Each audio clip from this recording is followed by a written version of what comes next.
துலாலக்கணத்துக்கு வந்து சனி தனிப்பெரும் யோகாதிபதி. தமிழ்நாட்டில் இருக்கக்கூடிய அத்தனை ஜோசியரும் உனக்கு மிகச்சிறந்த பதவி கிடைக்கும், நீ பிரம்மாண்டமாக வருவ அப்படின்னு சொல்கிறாங்க. நீ ஒருத்தன் தான் சனி தசை நீ இந்த மாதிரி படுத்தும், நீ இந்த மாதிரி கிடத்தும் அப்படின்னு எழுதுகிற, அது எப்படி நியாயம் அப்படின்னு கேட்டேன். இயற்கையில் நன்மை செய்யக்கூடிய கிரகங்கள் சில நேரத்தில் தீமையும் செய்யலாம். ஐயோ குருதசை உன்னை கெடுத்துரும் வச்சிரும் செஞ்சிரும் அப்படின்னு சொல்லி எல்லாமே ஆர்ப்பாட்டம் பண்ணுவாங்க. ஆனால் அந்த குருதசை தான் அவன் டாப்புக்கு வருவான். ஜாதகம் பார்த்துக்கிட்டு இருக்கப்போ இறந்தவரோட அந்த வாசமே வந்துச்சு. நாங்கள்லாம் அந்த இடத்துல நடந்தது. நாங்களாம் ஓடிட்டோம். கொஞ்சம் நேரத்தில் எல்லாம் அரண்டு ஓடிவிட்டு. அது என்னங்க அந்த சம்பவம்? ஜாதகம் பார்த்துக்கிட்டு இருக்கும்போது இந்த வாசி யோகத்தில் நீங்கள் ஒரு சித்தரை வந்து உங்களை திரும்பி பார்க்க வச்சிங்க இல்லையா நிகழ்வு, அது ரொம்ப அருமையான நிகழ்வியா? நல்லா கொஞ்சம் லேட் நைட் தான் போய் உட்காந்தேன். பேசவே இல்லை, அவர் பேச மாட்டார், யார்ட்டையும் பேசுனது இல்லை. உட்காந்துக்கிட்டே இருந்தேன். சென்னை இப்படி திரும்பி பார்ப்பேன். நான் திரும்பி பார்க்க நேரம் அவரை அங்கிட்டு திரும்பிக்கிடுவார். கொஞ்ச நேரத்தில் திட்ட ஆரம்பிச்சிட்டார். கொஞ்சம் பெரிய வாசியுன்னு சொல்கிறாங்க அப்படின்றாரு. அதெல்லாம் இல்லை சாமி, எனக்கு ஒரு டவுட்டு, நான் ஒரு கேள்வி எப்போ நீ பதில் சொல்லணுன்ட்டாங்க. தாயினுடைய அந்த துப்புள் கொடியை கட் பண்ண உடனேயே அந்த குழந்தை சுவாசிக்கக்கூடிய முதல் சுவாசம் என்னன்னு ஒன்றால் சொல்ல முடியுமா அப்படின்னு ஆடி போயிட்டேன். ஒருத்தருடைய விதி ஒருத்தர் கையில் இருக்குன்னு வைங்களேன், அவன் சொல்கிறது தான் அவனுக்கு விதி. அப்போ இந்த இடத்துல தான் என்னுடைய நிலையிலிருந்து பார்க்கும்போது சுகமே சொல்லையா. சுகமே சூழ்க செந்தில் பக்தி இன்ஃபினிட்டி நேயர்கள் அனைவருக்கும் எனது வணக்கமும் வாழ்த்துக்களும். நன்றிங்க ஐயா. கடந்த வாரம் சைசையா பார்க்க போயிருந்தேன். அவர் உங்களை பற்றி நிறைய விஷயங்கள் பேசிக்கிட்டு இருந்தோம். அப்படியே? ஆமாம். அவர் சொன்னார் எந்த மேலே இருந்தாலும் ஐயாவை சொல்லாமல் இருக்க மாட்டேன்னாரு. உண்மையிலே நிறைய விஷயங்கள் பெருமைப்பட முடியும் பேசினாங்க ஐயா. அவர் எப்படிங்க உங்களுக்கு அறிமுகமானார் சதீஷ் ஐயா? அதாவது சதீஷ் வந்து ஒரு அருமையான ஆத்மா. அவருக்கு ஜோதிடத்தில் ஒரு தேடல் அப்படின்றது இல்லை, வாழ்க்கையினுடைய தேடலில் வந்தவர் தான் எங்கள் ஆஃபீஸ்க்கு. அப்போ அவரை பற்றி நிறைய அவர் ஜாதகத்தில் நிறைய விஷயங்கள் எடுத்து கொடுக்கும்போது அவருக்கு இந்த ஜோதிடத்தில் ஒரு ஈர்ப்பு. எங்கள் அலுவலகத்தில் அவர் தான் தங்கி, ஆமாம், கிட்டத்தட்ட நிறைய மாதம் தங்கி படித்தார். நல்லா படித்தார். அவருடைய அடிப்படையான ஒரு ஞானத்தை வந்து அங்கே தான் எடுத்துக்கிட்டார். அது ஒரு காலகட்டத்தில் அவருக்கு வாழ்வியலாக மாறிச்சு. அப்போ மாறும்போது அவர் ஒரு தேடலில் அண்ணன்ட்ட போனாங்க, நிலவிசந்தன்ட்ட. அங்கேயும் நிறைய அவர் கற்றுக்கிட்டார். இன்றைக்கி அவருடைய எக்ஸ்பீரியன்ஸுக்கு பலருக்கும் வழிகாட்டக்கூடிய ஒரு பக்குவம் அவருக்கு கிடச்சிருச்சு. நிச்சயமாக நல்ல பக்குவம். ஆனால் அவர்கிட்ட இருக்கக்கூடிய சிறப்பான குணம் என்ன அப்படின்னா, ஒரு மனுஷனை பார்த்து இவன்ட்ட அடித்து பிடுங்கணும், இவனை இது பண்ணிடணும், அந்த கேரக்டர் அவர்கிட்ட கிடையாது. எல்லாத்தையும் சமமாகவும் பார்ப்பார், யதார்த்தமும் பார்ப்பார். கிடைச்சிச்சுன்றதுக்கு சந்தோஷமும் இல்லை, கிடைக்கலன்றதுக்காக அவர் வருத்தப்படுறது இல்லை. நான் பார்த்த என்னுடைய மாணவர்கள், என்கிட்ட படித்தவங்க ஒரு நல்ல ஒரு எல்லாமே நல்லா இருக்காங்க.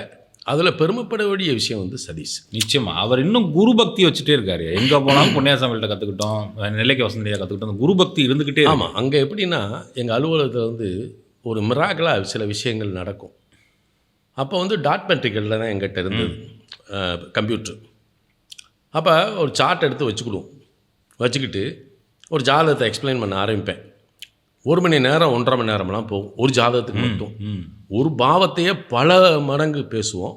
அந்த பொண்ணையாவா இப்போ அப்படின்னாலும் எனக்கே ஒரு சந்தேகம் வரும்.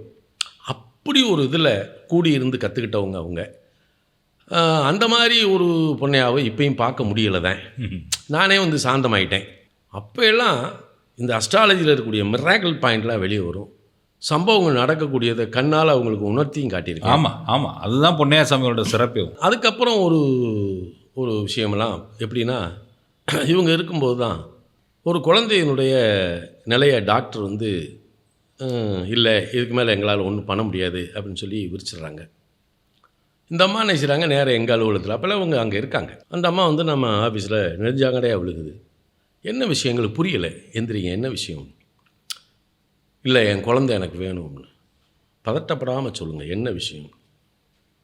ஓகே, இந்த குழந்தைய வந்து பிழைக்காது இல்லை அப்படின்னு என்னை கை வச்சுட்டாங்க, என்னை என் வீட்டுக்கு எடுத்துகிட்டு போய் சொல்லிட்டாங்க அப்படின்னு சொன்னேன். சரி, இப்போ நான் என்ன செய்யணும் உங்களுக்கு? இல்லை என் குழந்தை வேணும். நான் என்ன கடவுள் கிடையாது, நான் எப்படி அதை இது பண்ண முடியும்? இல்லை உன்னால் முடியும் அப்படின்னு ஒரு வார்த்தையை சொல்லும்போது தான் நமக்கு எப்பயுமே வெளிக்காட்டிக்கிற தன்மையெல்லாம் கிடையாது. இவ்வளவோ வாசி உங்களுக்கு தெரிஞ்சால் கூட இன்ன வரைக்கும் நீங்கள் அதை சொன்னது நான் கிடையாது. எடுத்துக்கிட்டு காட்டிக்கிட்டதெல்லாம் கிடையாது. நிச்சயமாக. அப்புறம் சரின்னு ஒரு கனி மட்டும் வாங்கிட்டு வர சொல்லி அதை ப்ரே பண்ணி இதை கொண்டு போய் பிள்ளை தலைமாட்டில் வச்சுருங்க, உங்கள் பிள்ளை எந்திரிச்சிரும் அப்படின்னு சொல்லி கொடுத்து விட்டேன். அதே மாதிரி அங்கே போய் ஹாஸ்பிட்டலில் வச்சு அடுத்த நிமிஷமாக அந்த பிள்ளை எந்திரிச்சு அந்த பிள்ளையை கூட்டு வந்தெல்லாம் காட்டினாங்க. ஆனால் அந்த மாதிரி இப்போது ஒரு சூழலில் வந்து எதுவும் பண்ண முடியுமானா நான் கொஞ்சம் பயத்தில் தான் இருக்கேன். ஏன்னா எனக்கும் குடும்பம், கோத்திரம், குழந்தைகள் எல்லாமே இருக்குது. ஒரு உயிர் தத்துவத்தில் போய் நம்ம விளையாடக்கூடாது. அந்த காலத்துலலாம் சில நேரத்தில் மரணத்தின் தேதி வந்து எக்ஸாக்டாக எடுப்போம். என்னுடைய க்ளோஸ் நண்பர் வலம்புரிஜான், இன்றைக்கி அவர் இல்லை, ஆனாலும் இதை சொல்லலாம். எனக்கு ஒரு 2 வருஷத்துக்கு ப்ரெடிக்ஷன் எழுதி கொடுங்கன்னு கேட்குறாரு. நான் 2 வருஷத்துக்கு அவர் ப்ரெடிக்ஷன் எழுதி கொடுத்து அதில் அவர் ஐசியூவில் இருக்கக்கூடிய தேதி 13 அவருடைய இந்த தேதியை நான் எடுத்து இது ரொம்ப இதாக இருக்குது, கிரிட்டிக்கலாக இருக்குது, இதை நீங்கள் உங்களுக்கு தெரிஞ்ச ஆள்கிட்ட சொல்லி உங்களுக்கு ஏதாவது பண்ணிக்கங்க அப்படின்னு சொல்லும்போது அவர் என் மேலே ஒரு 20 நாள் எனக்கு ஃபோனே கிடையாது. டெய்லி ஃபோன் பண்ணி பேசிடுவார். எப்படியும் 20 நாள் ஃபோன். அப்போ நான் ஃபோன் பண்ணுறேன், என்னையா ஃபோனே காணும்? இல்லை உன்னை அரவிந்த அம்மா தான் கேட்பா, நீ எழுதின கடிதத்தை அரவிந்த அம்மா பாதத்தில் வச்சுட்டேன் அப்படின்னாரு. என்னவா அப்படின்னு, பல நாள் எழுதியிருக்க நீயே அப்படின்ட்டார். ஏன்னா ஒரு சிறந்த அறிவாளி, ஞானி, வாக்கு சித்தர். ஆமாம், அவர் வருத்தப்பட்டது நியாயம். ஏன் அப்படின்னா துலாலக்கணத்துக்கு வந்து சனி தனிப்பெரும் யோகாதிபதி, தமிழ்நாட்டில் இருக்கக்கூடிய அத்தனை ஜோசியரும் உனக்கு மிகச்சிறந்த பதவி கிடைக்கும், நீ பிரம்மாண்டமாக வருவ அப்படின்னு சொல்கிறாங்க. நீ ஒருத்தந்தான் சனி திசை நீ இந்த மாதிரி படுத்தும், நீ இந்த மாதிரி கிடத்தும் அப்படின்னு எழுதுகிற, அது எப்படி நியாயம் அப்படின்னு கேட்டார். இயற்கையில் என் அறிவுக்கு அதை எழுதியிருக்கேன், ஆனால் என்னுடைய இது பொய்த்ததில்லை, அது ஒன்று சொல்லிடுறேன். அதே அஸ்ட்ராலஜிஸ்ட்டை நீங்கள் அதாவது உங்களுக்கு வந்து நிறைய அஸ்ட்ராலஜி நிறைய பழக்கம், அவங்க தானே இதை கேட்டாங்க. அவங்கள்ட்ட ஒரே ஒரு வார்த்தை கேளுங்க, துலாலக்கணத்துக்கு குரு பாவி தானே, சத்ரு தானே, சத்ருஸ்தானாதிபதி தானே, லக்கணத்தில் குரு இருக்கும்போது இந்த உலகம் பூரா சுற்றி வந்தீங்களே, உயர்ந்த பதவி கிடைச்சிச்சே, இதெல்லாம் இந்த குரு எப்படி கொடுத்தாரு? அப்போ குரு தசையில் நீ நோய் வாய்ப்பட்டிருக்கணும். அப்போ குரு தசை தானே உங்களுக்கு உயர்வு கொடுத்துச்சு, அப்போ பதவியை கொடுத்துச்சு, எம்பி பதவியை கொடுத்துச்சு, பத்திரிக்கை ஆசிரியர், அதாவது நேரமே இல்லாத ஒரு இயக்க சக்தியில் நீங்கள் குருதசையில் இருந்தீங்கல்ல, அதுவும் முதலமைச்சருக்கே ரொம்ப ரொம்ப க்ளோஸாக இருந்தீங்களே, இது எப்படி? அதான் அந்த அஸ்ட்ராலஜிஸ்ட்டை நீங்கள் கேளுங்க, அதுக்கு ஏதாவது பதில் சொல்லிட்டாங்கன்னா இதுக்கு நான் பதில் சொல்கிறேன் அப்படின்னு நான் ஃபோனை டப்புன்னு கீழே வச்சுக்கிட்டேன். அதுக்கப்புறம் போய் இவர் எல்லாத்துட்டையும் அவரே நியாயம்னு பட்டிருக்கு, ஆமாம் தானே, அவருக்கும் ஒரு ஜோசியம் தெரியும்ல, அப்போ அவங்ககிட்ட போய் கேட்டிருக்காரு, குருதசை எனக்கு ஏன் இந்த உயர்ந்த நிலையை கொடுத்துச்சு, சனி தசை வந்ததுக்கு பின்னாடி எனக்கு இல்லையே, அப்போ குருதசையில் எனக்கு உயர்வு கொடுத்த 16 வருஷம் எப்படி நான் வந்து ஹை பீக்கில் இருந்தேன், இதுக்கு என்ன காரணம்? அவன் 6 கூடையவர் தானே லக்கணத்தில் இருக்கார், எப்படி வந்துச்சுன்னா அவங்ககிட்ட கேட்கணுன்னே இது யார் சொன்னது அப்படின்னு. இந்த மாதிரி பொண்ணையா யாருமே வரல, எல்லாமே பேக். அதுக்கப்புறம் தான் அவர் என்கிட்ட, அதை விட அப்போ கூட இல்லை, அவர் ஐசியூவில் இருக்கும்போது தான் எனக்கு டெலகிராம் கொடுத்தார், ஸ்டார்ட் இமீடியட்லி அப்படின்னு கொடுத்தார். நான் உடனே கிளம்பி வந்துட்டேன். பெரியார் பாதையில் வந்து அவரை பார்க்க போகும்போது அவரும் ஆஸ்பத்திரிலேருந்து வந்தார். அதுக்கப்புறம் இதான வைங்க. இப்படி ஜோதிடத்தில் நன்மை செய்யக்கூடிய கிரகங்கள் சில நேரத்தில் தீமையும் செய்யலாம், தீமை செய்யக்கூடிய கிரகங்கள் நன்மை செய்யலாம். இந்த கோட்பாடு அதில் இருக்குது. அதை கொஞ்சம் புரிஞ்சு தெரிஞ்சுக்கிட்டோம் அப்படின்னா ஓகே. இப்போ இந்த இடத்துல எல்லாமே மாறுபடுறாங்க. நமது முன்னோர்கள் கொடுத்த ரூல்ஸை நம்ம மாற்ற போகிறதில்ல, அவங்க கொடுத்தது. துலாலக்கணத்துக்கு 3 6 குடையவர், திருதிய சஷ்யாதிபதி லக்கணத்தில் அப்படின்னா, அப்போ அந்த இடம் இவருக்கு எந்த மாதிரி இருக்குது, எப்படிப்பட்ட சூழல் இருக்குது அப்படின்றத தான் நம்ம தூக்கணும். அப்போ அவருக்கு உயர்ந்த பதவியை கொடுத்ததெல்லாம் குரு தான். சனி அவருக்கு கடகத்திலே இருந்து பஞ்சமாதிபதி 10, அப்போ அவருக்கு பெரிய பதவியில் கொடுத்துருக்கணும். நான் அதில் தான் அந்த நோட்டிஃபிகேஷன் எழுதினேன் அவருக்கு. அதனால் ஒவ்வொரு லக்கணத்துக்கும் பாபாதிபத்தியம் பெற்ற கிரகங்கள் வெவ்வேறு விதமான பலன்களை தரலாம். இப்போ ஒருத்தர் மகர லக்கணம் 12 கூடைய திசை நடக்கு, குரு திசையே நடக்கு. ஐயோ குருதசை உன்னை கெடுத்துரும், வச்சிரும், செஞ்சிரும் அப்படின்னு சொல்லி எல்லாமே ஆர்ப்பாட்டம் பண்ணுவாங்க. ஆனால் அந்த குருதசையை தான் அவன் டாப்புக்கு வருவான். என்னென்னா குரு சுக்கிரன் சாரத்தில் உட்காந்துருக்கும். அப்போ மகர லக்கணத்துக்கு இந்த குரு திருதிய விரையாதிபதி 3 12 கூடையவர் 12ஆம் இடத்துல உட்காந்துருக்காரு. அது காலவசனுக்கு 9ஆம் இடம். இப்போ 3, 9, 12 வேலை செய்யும். த்ரூவாக அவனை வெளிநாடு கூட்டிகிட்டு போயிடும். சுக்கிரன் 5, 10 கூடையவர் வெளியே போய் உட்கார்ந்த உடனே பிரம்மாண்டமாக அவனை தூக்கி அழகாக கொண்டு வந்துடும். அப்போ 12 கூடையவர் அவருடைய கேரக்டர் கெடுதல் தானே பண்ணணும், ஆனால் நன்மையை தானே செய்கிறார். இப்படி சில ஜாதகங்களில் கிரகங்கள் செய்யக்கூடிய அதை கேப்பில் எடுத்துக்கிட்டோம்னா அந்த ஸ்டார் சப்னு ஒன்று இருக்குது. அதை தூக்கி இந்த கிரகம் கொடுக்கக்கூடிய பலன் நன்மை செய்யுமா தீமை செய்யுமா உபநட்சத்திரத்தை வச்சு எடுத்துக்கலாம். அப்போ அதை நமக்கு இது பண்ணிடுவோம். அப்போ இது உனக்கு நன்மை செய்கிறது மாதிரி ஒரு சில கெடுதலையும் பண்ணும், கெடுதல் பண்ணுற மாதிரி சில நன்மைகள் பண்ணும். இப்போ நீ எப்படி இருக்கணும் அப்படின்றத இந்த 12 பாவ உபநட்சத்திரத்தை வச்சு கிளியர் பண்ணிடுவோம். இதுதான் அதில் இருக்கக்கூடிய ஒரு இது. அதனால் நம்ம எந்த ஒரு கிரகத்தையும், அது ஐயா சொல்லுவாங்க, 9 கிரகங்களும் நல்லவன் கிடையாது, 9 கிரகங்களும் கெட்டவனும் கிடையாது. அப்போ இதில் கெட்டவன் நீங்கள் பிரிக்கவே முடியாது. அப்போ நன்மை கெட்டவனே நன்மை செஞ்சுட்டு போயிடுவான் அப்படின்றத நம்ம கொஞ்சம் அறிவுபூர்வமாக பார்த்தோம்னா தான் இது நமக்கு கிடைக்கும். நிச்சயமாக அவர் சொல்கிறப்ப இன்னும் சில விஷயங்கள் சொன்னாருங்க. அதாவது வந்து என்னென்னா, ஒரு ஜாதகம் பார்த்துக்கிட்டு இருக்கப்போ இறந்தவரோட அந்த வாசமே வந்துச்சு. நாங்கள்லாம் அந்த இடத்துல நடந்தது, நாங்களாம் ஓடிட்டோம், கொஞ்சம் எல்லாம் அரண்டு ஓடிவிட்டு. அது என்னங்க அந்த சம்பவம்? இல்லை, ஜாதகம் பார்த்துக்கிட்டு இருக்கும்போது அவங்களுக்கு அவங்க வீட்டில் ஒரு நிகழ்வு நடந்து வச்சு, இது இவங்களுக்கு தெரியாது. அப்போ அதை உணர்த்துறதுக்கு அந்த இடத்துல ஒரு விஷயம் நடந்தது. அதை பார்த்தோன்னா அவங்க அதுக்கப்புறம் ஒத்துக்கிட்டாங்க.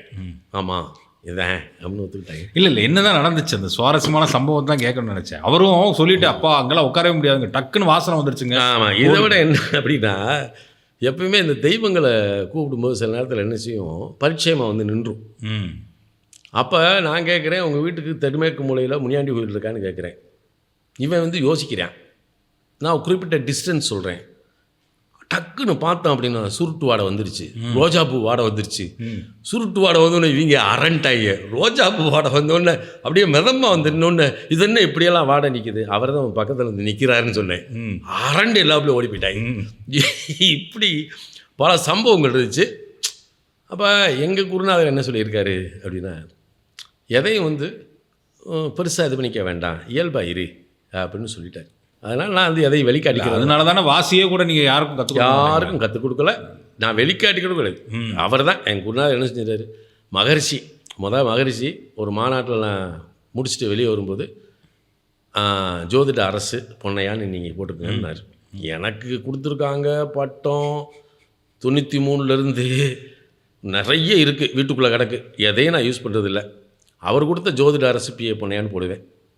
வாசியோகம் கொடுத்தோடனே சாமியில் என்ன செஞ்சார், வாசியோக ஜோதிட அரசு அப்படின்னு போட்டுக்கோங்க அப்படின்னாரு. நல்லா அதைத்தான் ஃபாலோ பண்ணுறேன் ஒழிய நான் வேறு எதையுமே எவ்வளவோ கொடுத்துருக்காங்க. இப்போ கூட ஜோதிட பீஸ்மர்னு கொடுத்தாங்க. இவங்க கொடுத்த பட்டமெல்லாம் செல்லும் தான், ஆனால் நான் எதையுமே எடுத்துக்கிட்டல. எனக்கு போதும், வாசியோக ஜோதிட அரசு என் குருநாதர்கள் கொடுத்த போது போதும். இந்த வாசியோகத்தில் நீங்கள் ஒரு சித்தரை வந்து உங்களை திரும்பி பார்க்க வச்சிங்களே நிகழ்வு, அது ரொம்ப அருமையான நிகழ்வியா? இல்லை, பொதுவாக வந்து பார்த்திங்கன்னா நான் வந்து 92லேருந்து 99 வரைக்கும் ஒரு நிர்வாணி தான் என்னை வளர்த்தார். ராஜகோபால் சாமி நிர்வாணி, ராமநாதபுரத்தில். அவர் தான் எனக்கு ஸ்பர்ஷ தீட்சை கொடுத்தவர். அப்போ அவதூதர்கள் அப்படின்னா எனக்கு ஒரு ஈர்ப்பு இருக்கும். அவதூதர்கள் என்னையை பார்த்தா அவங்களுக்கு ஒரு அன்பு இருக்கும். எந்த இடத்துக்கு போனாலும், எந்த அவதூதராக இருந்தாலும் சரி, நானே ஒதுங்கி போனாலும் சரி, அப்படியே சிரிச்சுக்கிட்டு அப்படிமாங்க. இது பழக்கம். ஆனால் எங்கள் ஆஃபீஸுக்கு எதிர்த்தாப்பில் பார்த்தீங்கன்னா ஒருத்தர் இப்போ இந்த இடதுகை கிடையாது, வலதுகை மட்டும் ஒரு அழுக்கு துணி தான் கட்டியிருப்பார். விசுக்கு விசுக்கு நடந்து போவார், வருவார். மதுரையில் நம்ம ஆஃபீஸ் அரசடியிலேயே. ஓகே.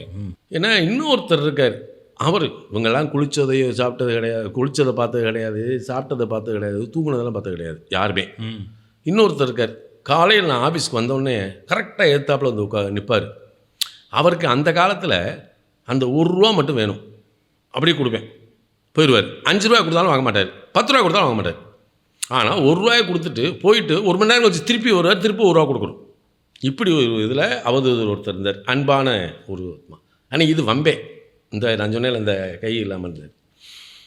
அப்போ அவங்கள பார்த்தோன்னு நம்ம வணங்கிடும், வணக்கம். ஏன்னா அவங்ககிட்ட போய் நம்ம எதுவும் பண்ணுறதில்ல. ஒன்றா வந்து இவர்கிட்ட உறவாடி பார்த்தா என்ன அப்படின்ற ரீதியில் மனசு தோன்றுச்சு. மாடியில் நின்றுட்டீங்க? ஆமாம். எங்கள் ஆஃபீஸில் வந்து எப்பயுமே ஈவினிங் 6 o'clock மேலே ஆன்மீக சத்சங்கம் நடக்கும். நிறைய ஆன்மீக சத்சங்கம் விடியெல்லாம் நடந்திருக்கு. காஃபி டீயை குடிச்சிக்கிட்டு விடிய பேசிக்கிட்டு இருப்போம். 5:30க்கு முதல் பஸ்ஸு போகும். அப்போ தான் நாங்கள் எல்லோரும் வீட்டுக்கு போவோம். போயிட்டு குளிச்சுட்டு திருப்பி ஆஃபீஸுக்கு வந்துடுவோம். இது இயல்பு. அன்னைக்கு ஆஃபீஸில் இருக்கும்போது இவர் நடந்துக்கிட்டு இருந்தார். ரைட், ஓகே, சரிப்பா எல்லாம் கிளம்புங்க அப்படின்ட்டு நான் வண்டியை ஓரம் கட்டிட்டு தற்செயலாக இறங்கும்போது இவர் அந்த கிருதுமால் நதி பாலம் ஒன்று இருக்குது, பழைய பாலம், அதில் உட்காந்துருந்தார். நான் போய் நல்லா கொஞ்சம் லேட் நைட் தான் போய் உட்காந்தேன். பேசவே இல்லை, அவர் பேச மாட்டார், யார்ட்டையும் பேசுனது இல்லை. உட்காந்துக்கிட்டே இருந்தேன். சொன்னேன் இப்படி திரும்பி பார்ப்பேன். நான் திரும்பி பார்க்குற நேரம் அவர் அங்கிட்டு திரும்பிக்கிடுவார், அவர் அங்கிட்டு திரும்பினா நான் இப்படி பார்த்துக்கிடுவேன். இப்படியே இருந்துச்சு. கொஞ்ச நேரத்தில் திட்ட ஆரம்பிச்சிட்டார். சும்மா செந்தமிழ் முத்தமிழ் பறக்குது. அப்புறம் நான் சிரிச்சுக்கிட்டே இப்படி பார்த்தேன். காலை வச்சுட்டு போடா அப்படின்னாரு. எங்கே போய் சொல்கிற? குடு போகிறேன் அப்படின்னேன். பார்த்தோம், போடா அப்படின்னா குடு அப்படின்னா கொஞ்ச நேரத்தில் கூலாகிட்டார். சொல்கிறா அப்படின்ட்டார். நார்மலில் வந்து போடான்ட்டார். நான் எந்திரிச்சிட்டேன். எந்திரிச்சு பண்ணேன். ஆனால் அதே அவர் ஒரு காலகட்டத்தில் அப்படியே 2 கையோடு வர்றாரு. உங்களுக்கு காமிச்சார்ல, காட்சி கொடுத்தார்ல, 2 கையோடு வர்றாரு. அதுவும் நைட் இரவு நேரத்தில் ஆச்சரியம். எனக்கு தெரியும் இந்த மாதிரி இவங்க நாடகம், அதாவது அவங்களுடைய அபியாசத்துக்கு, அவங்களுடைய அந்த இதுக்காக அவங்க இப்படி தான் இருப்பாங்க மாறு வேடத்தில். அப்படி வரும்போது அவர் எல்லா நிலையும் விட்டுட்டு அப்படின்னாரு. பார்த்தோம்னா நமஸ்காரம் சாமி.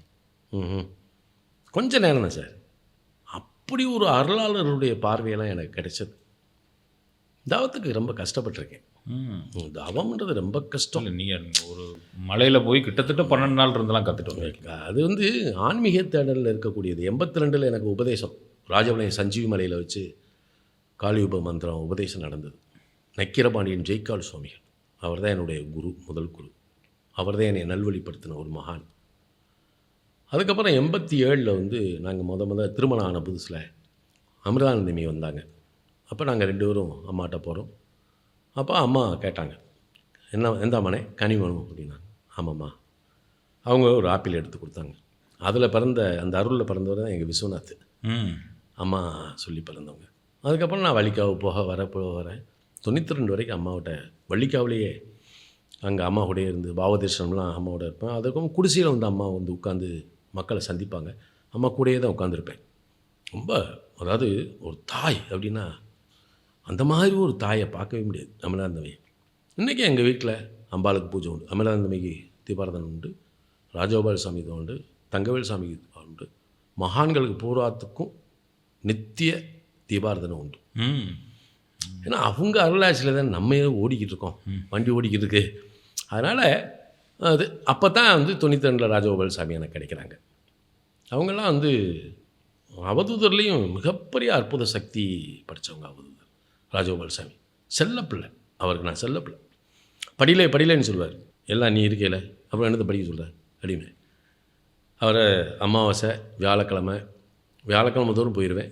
அமாவாசைக்கு போயிடுவேன். குளிப்பாட்டி புது வஸ்திரம் கட்டி இங்கேருந்து மெதுவான இட்லி இதெல்லாம் வாங்கிட்டு போவேன். சாஃப்டாக ஊட்டி விட்டு தீபாரதனையும் காட்டி மக்கள் உட்கார வச்சு பேசலாம் மாட்டேன். மற்றவங்ககிட்டலாம் இது பண்ண மாட்டார். சில சமயம் மட்டும் எனக்கு கிடைக்கும். என்கிட்ட சில லாஜிக்காக இதாக பேசுவார். அப்படி அற்புதமான மகன். 99 ஆனி மாதம் சுவாதி நட்சத்திரத்தில் அவருக்கு ஒரு சமாதி அங்கே சக்கரக்குட மாலை இருக்குது.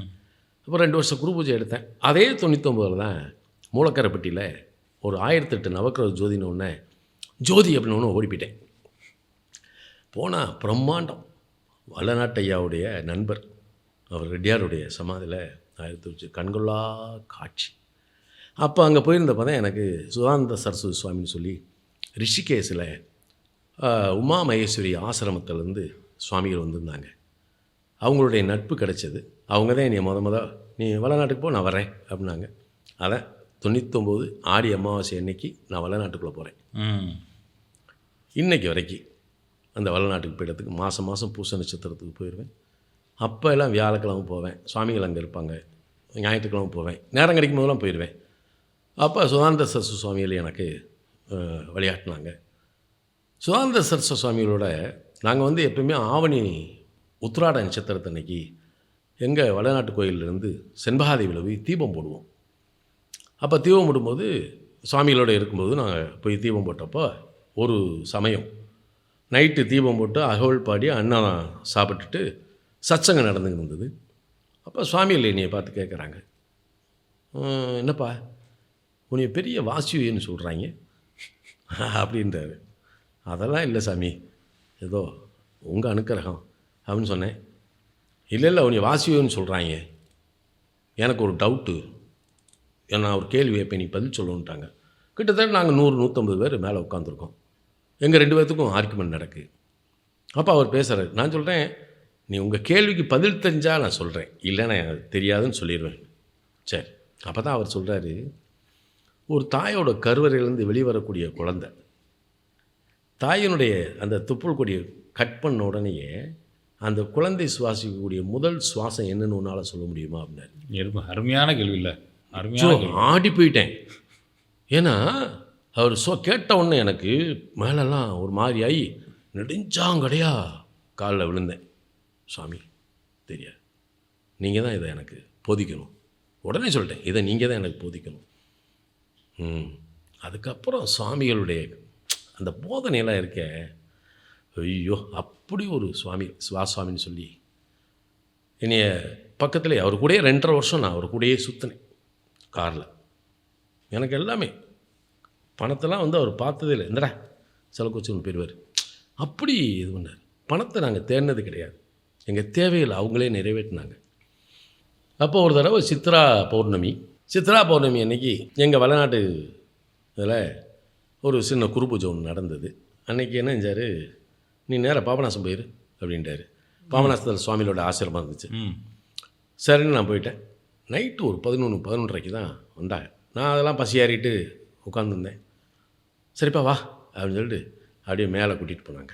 கூட்டிகிட்டு போய் ராஜேஸ்வரி மண்டபம், கல் மண்டபம், பழைய மண்டபம், அது கீழே கூட்டிகிட்டு போய் ஆற்றுப்படுகைக்குள்ளே என்னையை உட்கார வச்சுட்டு கரையில் அவங்க உட்காந்து தான் இந்த ரகசியத்தை எனக்கு போதிச்சாங்க. அதை நான் வந்து முழுமையாக இது பண்ணி அவங்க சொன்ன மாதிரியே ஒரு தடவை வந்து நான் வடநாட்டில் வேறு ஒரு இதுக்காக அவங்க சொல்லியிருந்தாங்க, நீ வந்து வியாழக்கிழமை அதிகாலை 3 மணிக்கு நீ வடநாட்டில் ஐயா பீடத்தில் எழுந்திரிச்சு உட்காந்து ஜெபம் பண்ணிக்கிட்டு அப்படின்னாங்க. அப்போ நான் அதே மாதிரி வியாழக்கிழமை நான் போயிடுவேன். அங்கே ஐயா இப்போ திருப்பாதத்திலே படுத்துருவோம் நாங்கள்லாம். ஆனால் ரொம்ப நல்லாயிருக்கும். சுவாமி ஒரு ரகசியம் சொல்லியிருந்தாங்க, வியாழக்கிழமை வந்து சுவாமி இங்கே வந்து போகிறாங்கப்பா, அவங்க தாய் தந்தையரை வணங்கிட்டு போகிறாங்க, நீ ஜெபம் பண்ணிக்கிட்டு அப்படின்னா. அதனால் வியாழக்கிழமை சார்பா 3 மணிக்கெல்லாம் எழுந்திரிச்சிட்டு ஜெபத்தில் உட்காந்துருந்தோம். கண்ணால் பார்த்தோம், அந்த சுவாமி வந்துட்டு போகிறதெல்லாம் பார்த்தோம். உணர்நிலை நல்லா இருந்தது. அதெல்லாம் எங்களை வந்து உயிர்ப்பிக்கக்கூடிய ஒரு விஷயம். இந்த ஜீவ ரகசியத்தையும் எனக்கு அதுங்க சொல்லிக் கொடுத்தாங்க. அதுக்குள்ளேயே இங்கே வச்சுக்கிட்டேன். அப்போ நாம் நினைக்கிறோம், பிறக்கிறோம், தாயினுடைய கருவறையிலேருந்து வெளியே வர்றோம். இப்போ நீங்கள் சூரியகளை சுவாசிச்சிங்களா, சந்திரகளை சுவாசிங்களா, ஒளிமணியை சுவாசிங்களா அப்படின்றது ஒரு இது இருக்குது. அப்போ உங்களுடைய சூரிய கலையாக இருந்தால் உங்களுடைய வாழ்வியல் எப்படி அமையும், சந்திரகலையாக இருந்தால் உங்களுக்கு வாழ்வியல் எப்படி அமையுன்ற ஒரு தத்துவார்த்தம் அதுக்குள்ளேயே முடிஞ்சிருது. அப்போ சூரியன் கலையில் நீங்கள் சுவாசம் ஏற்றியாச்சுன்னா இந்த நவக்கிரகங்கள்லேயே சில கிரகங்கள் உங்களுக்கு வேலை பார்க்காது. ஒரு குறிப்பிட்ட கிரகங்கள் மட்டும்தான் உங்களுக்கு பலனளிக்கும் பிறக்கும்போது. ஆமாம், ஜனன காலத்தில் நீங்கள் எழுதக்கூடிய ஜாதகத்தில் இந்த சுவாசம் இருக்கு இல்லையா, இப்போ சூரியகலை ஒரு சுவாசம் வருதுன்னு வைங்களேன். அப்போ சூரியகலை நான் சுவாசிச்சிருக்கேன்னு வைங்களேன், என்னுடைய செயல்பாட்டுக்கு பூரா நவக்கிரகங்களில் சில கிரகங்கள் துணை நிற்கும், சில வழிகாட்டும். அதுவே வந்து எனக்கு நன்மை தீமைகளை செய்யும். சந்திரகலையில் ஓடுது அப்படின்னா என்னுடைய வாழ்வியல் பாதையில் பல நிலைகள் நவக்கிரகங்களில் வெவ்வேறு விதமான பலன்களை கொடுக்கும். இது ஜீவ ரகசியம். இதை வெளிப்படையாக பேசவும் முடியாது, சொல்ல முடியாது, பேசக்கூடாது. அதை வந்து இப்படி ஒரு இது இருக்குது. அதனால் இன்றைக்கி சில பேர் வர்றாங்க அப்படின்னா, இவன் நமக்கு முன்னாடி ஜாதகம் பக்கம்லாம் வர்றாங்க, வந்தோடனே வந்து நாம் என்னமோ வந்து ஒரு தச்சனையை வாங்கிட்டு தான் சொல்கிறோம், இயற்கை தான். ஆனால் மனசில் சில விஷயங்களை சொல்லிடும், இப்படித்தான் எது இப்படி சொல்லு அப்படின்னு சொல்லும். இது வந்து அபியாசத்துக்குள்ளே கிடைச்சது. அதனால தான் என் ஃப்ரெண்டு கூட சொல்லுவார், உனக்கு நாங்கள் காலமிக்கு விடணும், சாப்பாடு வாங்கி கொடுக்கணும், உன் தேவைகளை பூரா வாங்கி கொடுக்கணும், 24 மணி நேரம் உங்ககிட்ட கைகட்டி நிற்கணும், இப்படியெல்லாம் செய்வோம். எனக்கு ஒரு வார்த்தை கூட உட்காந்து இதுன்னு எதுவும் சொல்ல மாட்டேன். ஒன்றுக்குமே ஆகாத கப்பி பைய வந்து உட்காருவேன், அவனுக்கு 3 மணி நேரம் பேசிக்கிட்டு இருக்க அப்படின்னு சொல்லுவான். இங்கே வாடா, அவன் நிலை வேறு, அவன் சாதாரணமானவன் தான், ஆனால் அவனுக்கு சொல்லி உத்தரவு, அதனால் பேசுகிறோம். உனக்கு கூடயே இருக்க, என்றைக்கு அனுக்கிரகம் கிடைக்குதோ உனக்கு கிடைக்கும், இதுதான் இயற்கை, அதனால் புரிஞ்சுக்கோ அவன் சொன்னதுக்கு முன்னாடி தான் அவனே திருந்தினான். ஏன்னா எதிர்பார்ப்போடே நிற்கிறான், அவனுக்கு கிடைக்கல, எதிர்பாராமல் ஒருத்தன் வர்றான், அவன் எல்லாத்தையும் வாங்கிட்டு போயிடுறான். இதுதான் சம்பவமாக நடக்கும். நம்ம வந்து ஜாதகம் பார்க்க வர்றோம், ஜாதகம் பார்க்குறோம், இது இப்படி அப்படி அப்படின்றதெல்லாம் நான் பார்க்குறதில்ல. உணர்வுபூர்வமாக இருக்கக்கூடிய நிலையில் போகிறான், சில விஷயங்களில் அழகா புரிய வச்சு அவங்களுக்கு இதை இப்படி பண்ணுங்க அப்படின்னு சொல்லி ஒரு வியாக்கியானமாக சத்சங்கமாக கவுன்சிலிங்காக தான் கொடுக்குறேன் ஒழிய இது நான் வந்து ஜாதகம் பார்க்க உனக்கு லக்கணத்துக்கு கட்ட மாதிரி இதெல்லாம் நான் வச்சுக்கிறதே கிடையாது. அப்படி மைகிட்ட பார்த்து கேஷுவலாக அந்த ஒரு குழந்தையாக இருந்தாலும் சரி, அந்த குழந்தைய எப்படி கொண்டு போகணும் அப்படின்ற ஒரு இதில் இன்றைக்கி வரைக்கும் இப்படி தான் இருக்குது. இதில் நிறைய குறை இருக்கும். ஒருத்தெல்லாம் சொல்கிறான், அவன் வந்து உட்கார்றான், அவன்கிட்ட எதிர்மறை சிந்தனைகள் நிறைய இருக்குது. அவன் என்ன செய்கிறான், என்னையை செக் பண்ணுறதுக்காகவே உட்காந்துருக்கான். இப்போ இது நல்லா தெரியுது. அப்போ நம்ம போய் அவன்கிட்ட நீ என்னடா இப்படியெல்லாம் நினச்சிக்கிறதுன்னு சொன்னோம்னா அவன் வந்து வேறு மாதிரி ஆகிடுவான். அப்போ அவனுக்கு புரிகிற மாதிரி, தம்பி இப்படி இதை இப்படி பார்த்துக்கோன்னு சொல்லி படக்குன்னு கொடுத்து அனுப்பிச்சிடுறது, போ அப்படின்னு சொல்லிடுறது. அப்போ அவன் என்ன போய் சொல்லுவான், ஏன்னா இவர் இப்படியெல்லாம் பேசுகிறாரு, ஆனால் எனக்கு எதுவுமே சொல்லலைன்னா நீ நல்ல சிந்தனையோட ஆத்மார்த்தமாக வந்து உட்காந்தீங்கன்னா உனக்கு இங்கேருந்து பேசும். ஆமாம், நம்ம சொல்கிறது இல்லை, இறைவன் சொல்கிறது. ஆனால் எல்லாத்துக்குமே ஒருத்தருடைய விதி ஒருத்தர் கையில் இருக்குன்னு வைங்களேன், அவன் சொல்கிறது தானே அவனுக்கு விதி. அப்போ இந்த இடத்துல தான் என்னுடைய நிலையிலிருந்து பார்க்கும்போது மாறுபாடாகுது. இன்றைக்கி நம்ம போகிறோம் ஒரு இடத்துக்கெல்லாம் வாஸ்து பார்க்க போகிறோம் அப்படின்னா அந்த இடத்துல போய் ஸ்பாட்டை நின்னோடனே அங்கே இருக்கக்கூடிய நிலைகள் பூரா வந்து நின்றும். இது இப்படி இருக்குது, இப்படி இருக்குது, இப்படி இருக்குது, இந்த மாதிரி இருக்குது, இதை இப்படி பண்ணுங்கன்னு சொல்லிட்டு வந்துடுவோம். அப்போ சயின்டிஃபிக்காகவும் அப்ரோச் பண்ணணும், இந்த பக்கம் அதோடைய நிலைக்கு தந்தாப்பில் அந்த இடத்துல இருக்கக்கூடிய நிலை என்ன அப்படின்றதையும் பார்த்து சொல்லணும். இப்படி நிறைய எந்த ஒரு இடத்துக்கு போகிறோம்னா அந்த இடத்துல ஹிஸ்ட்ரி பூரா வந்துடும். ஒரு வீட்டுக்கு போகிறோம்னா அங்கே என்ன பாசிட்டிவ் உடனே கிடச்சிரும் நமக்கு. அதனால தான் யார் இல்லத்துக்கும் போக மாட்டேன் நான், எதுக்கு அப்படின்னு. சில பேர் ரொம்ப கஷ்டப்படுறேன், நான் அப்படி இருக்கேன் அப்படி இருப்பேன், மனசு சொல்லும், சரி ஒரு தடவை போயிட்டு வாயேன். உடனே அவன் வீட்டில் போய் ஒரு மடக்கு தண்ணியை குடிச்சிட்டு வந்தாலும் சரி, அதுக்கப்புறம் அவன் சரியாக வந்துடுவான். இது இறைநிலையில் இருக்கக்கூடிய ஒரு கொடுப்பறை, ஆத்மார்த்தமாக செய்யக்கூடிய ஒரு வேலை. இது வழியை வந்து செய்கிறதெல்லாம் இல்லை. நம்ம ஒரு இடத்துக்கு போகிறோம், அவன் நல்லா இருக்கணும். இப்போ கேஷுவலாகவே நம்ம பார்க்குறோம், ஒருத்தன் என்ன இப்படி இருக்கான், அவன் நல்லா இருக்கணும்ப்பா வா அப்படின்னா சரி அவன் நல்லாயிடும். அப்போ அருளாளர்கள் நம்மளை பார்த்த பார்வை, நாம் அந்த அதைத்தான் வள்ளலார் சொல்லுவார், தயவுன்னு ஒன்று இருக்கு இல்லையா. அந்த தயவு நிறைந்தவனுக்கு இயற்கை எப்போதும் துணை இருக்கும். அப்போ தயவு கருணை அப்படின்றது மனசில் இருந்ததாலே போதும், உங்களுக்கு எல்லாமே இங்கே கொடுக்கும். நீங்கள் என்ன சொன்னீங்களோ அது நடக்கும். நிச்சயமாக சார், நிச்சயமாக. இதுதான் நான் கற்றுக்கிட்டது. என் பிள்ளைகளை நான் வளர்த்தேன்னு நான் சொல்ல மாட்டேன், என் குடும்பத்தை நான் வளர்த்தேன் அப்படின்லாம் சொல்ல மாட்டேன், என் குடும்பத்துக்கு இதெல்லாம் நான் செஞ்சேன் அதெல்லாம் சொல்ல மாட்டேன். இயற்கை என் பிள்ளைகளுக்கு செஞ்சிச்சு. நான் பல பேரை வாழ வைக்கிறதுக்கு வழி சொன்னேன், என் பிள்ளைகளை இறைவன் வளர்த்தான். என் பிள்ளைகளை இதை எடுத்து படி, இது உனக்கு நல்லா இருக்கும், உனக்கு இதெல்லாம் செய். இன்றைக்கி வரைக்கும் என் பிள்ளைகளை உட்கார ஜாதகம் கூட பார்த்ததில்லை. ஆனால் எல்லா பிள்ளைகளுக்கும் அஸ்ட்ராலஜி தெரியும், எந்த பிள்ளைகளும் அதை பார்த்துக்கிட்டது இல்லை, எல்லா பிள்ளைகளும். அப்போல்லாம் தினபூமியில் ஜோதிட ஆசிரியராக இருக்கும்போது ராசி பலன் பூரா அவங்க தான் எழுதுவாங்க. ஏன்னா டிக்டேட் கொடுத்துருவேன், பூரா எழுதுவாங்க பிள்ளைங்க பூராமே. இன்றைக்கி உட்காந்து எப்பா எனக்கு பாருங்கள், அவங்களும் கேட்டதில்லை, நானும் என்னடா இந்த மாதிரி இருக்குடா அப்படின்னு என் பிள்ளைகளை கூப்பிட்டு சொன்னதில்லை. காரணம் என்னென்னா, இந்த நவக்கிரகத்தை நான் இந்த இருதயத்துக்குள்ளே வச்சு நான் பல பேருக்கு எப்படி இது பண்ணுறனோ, அந்த நவக்கிரகம் என்னையும் காப்பாற்றும், என் பிள்ளையும் காப்பாற்றும், உங்கள் சந்ததியே காப்பாற்றும். இந்த நம்பிக்கை தான் எனக்கு. நிச்சயம் இன்றைக்கி வரைக்கும் அதில் தான் நான் வாழ்ந்துக்கிட்டு இருக்கேன். நிச்சயமாக சாமி, இவ்வளோ விஷயங்கள் தெரிஞ்சாலும் இது வரைக்கும் பூஜை புனஸ்காரங்கள் சொன்னதில்லை, யாரை கூப்பிட்டு பண்ணதில்லை.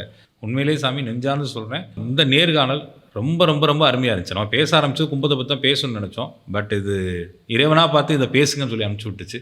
ரொம்ப ரொம்ப நன்றி சாமி, சுகமே சொல்லுங்க அனைவருக்கும். அதாவது நான் வணங்க வல்லநாடு சித்தர் நமது நேயர் அனைவருடைய இல்லத்திலும் நல்ல மகிழ்ச்சி, சந்தோஷம், ஆரோக்கியம், ஆனந்தத்தை தர வேண்டுமாய் வேண்டிக் கொள்கிறேன். நிச்சயமாக சார், நீ வருங்காலங்களில் நிறைய ஆன்மீகம் பேசுவோம், பேசுவோம், நிறைய விஷயம் பேசுவோம்.